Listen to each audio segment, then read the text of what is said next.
En la séptima iglesia al cielo presenta Ministerio Gente Maravillosa.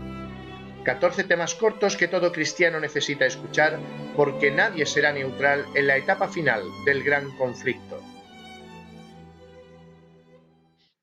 Habíamos dicho en el tema anterior que 1. El plan de la salvación se tiene que basar en la libertad de elegir. 2. Habíamos citado Génesis 3:15 y habíamos visto cómo Dios devuelve al hombre la capacidad de elegir. Génesis 3:15 nos informa de que Dios implanta enemistad contra el mal en todo ser humano que nace en este mundo. Que toda aspiración del bien proviene de esa intervención divina.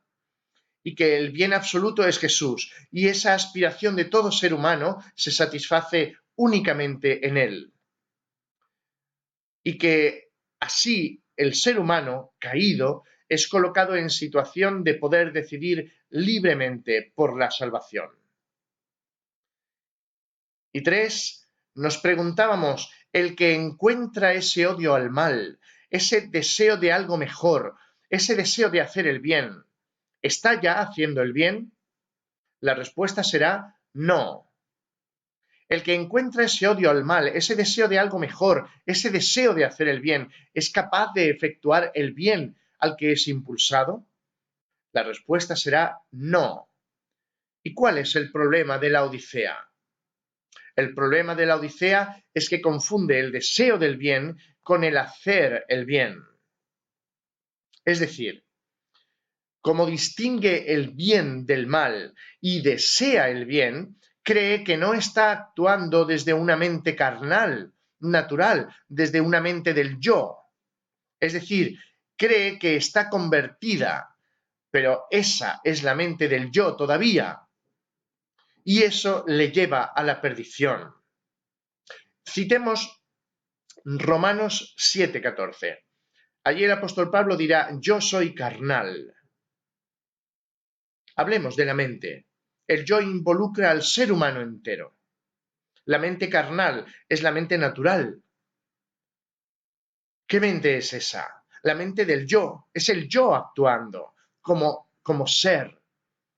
Es la mente de cualquier ser humano que viene a este mundo después de Adán, aunque haya sido iluminado de Dios para distinguir el bien del mal y desear el bien, según Juan 1:9.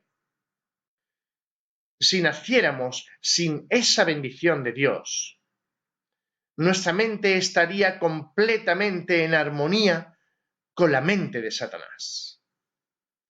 Pero aún bendecidos por Dios, no significa que estamos convertidos si es la mente carnal la que aún manda en nuestra vida. Romanos 7:15, leámoslo. Lo que hago no lo entiendo, pues no hago lo que quiero, sino lo que detesto, eso hago.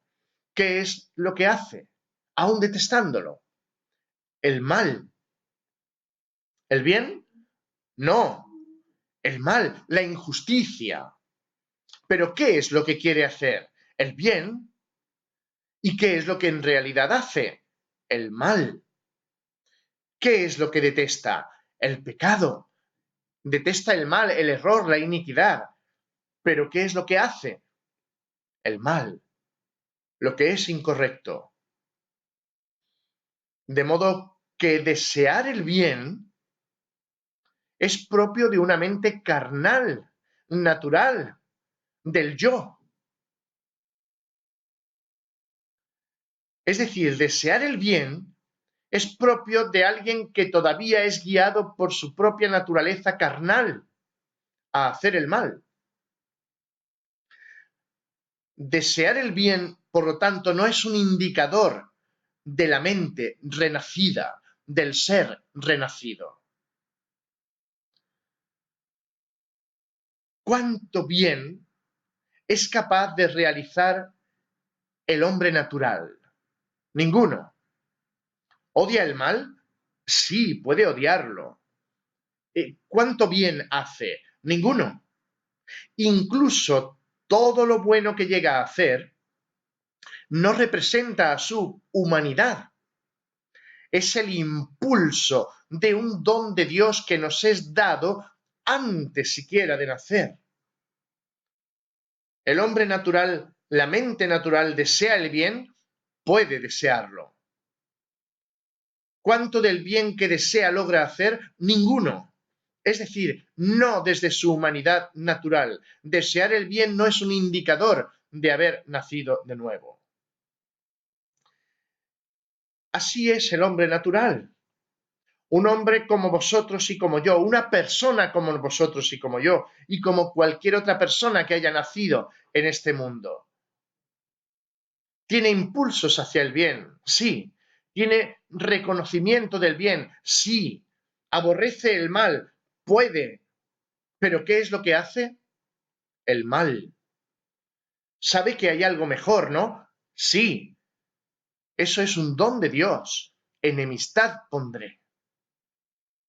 Pues bien, no intentemos hacer pasar nuestro buen saber o nuestro buen hacer como si fuera algo nuestro, de nosotros. Es una posibilidad que Dios nos da para decidir lo bueno, para decidir elegir el plan de la salvación. No tenemos nada que ofrecer a Dios que no esté afectado por la naturaleza caída. En Romanos 7, ¿de quién se trata? ¿De quién se está hablando? De vosotros y de mí, del hombre natural, aun siendo cristiano o judío o lo que sea, cuando todavía su naturaleza caída consigue que actúe de acuerdo a sus invitaciones. ¿Soy yo el hombre del que habla en Romanos 7? Sin la mente de Cristo, sí. ¿Soy yo? Sí. Por lo tanto, aunque profese creer en Cristo, si no tengo la mente de Cristo, ¿soy yo? Sí. ¿Sois vosotros? Sí. Si todavía vuestras pasiones, vuestras inclinaciones son las que deciden cómo vivís. Citemos Romanos 7:18. Y yo sé que en mí, esto es en mi carne, no habita el bien, porque el querer el bien está en mí, pero no el hacerlo. ¿Qué es lo que está en nosotros? El querer hacer el bien. ¿Qué logró la implantación de esa enemistad contra Satanás en nosotros? ¿No es acaso poner al ser humano en libertad para elegir? Sí. ¿Fue algo más que eso? No. ¿Logró eso capacitar al hombre para hacer lo correcto y glorificar a Dios? No. ¿Logró algo más que no fuera devolverle la libertad para que pudiera elegir a qué amo serviría? No. Solo logró eso. Dios puso en nosotros enemistad contra el mal y nos dio el conocimiento de algo mejor. Dios nos proporciona el odio al mal, nos guía a lo bueno, pero ¿eso nos capacita para hacer lo bueno? No. Entonces, pensemos ahora, de acuerdo a la autoevaluación que el ángel de la iglesia de la Odisea hace de sí mismo, soy rico, me he enriquecido y de nada tengo necesidad. De acuerdo a esa autoevaluación que el ángel de la Odisea hace de sí mismo, los cristianos en el último tiempo, ¿están los cristianos laodicenses en Cristo? No. No, si no se reconocen como desventurados, pobres, ciegos y desnudos, que es el diagnóstico que Jesús hace de nosotros. No, no están en Cristo si están exaltando su yo y si están glorificando su yo. Pero cuando digo estar en Cristo, ¿qué es lo que quiero decir?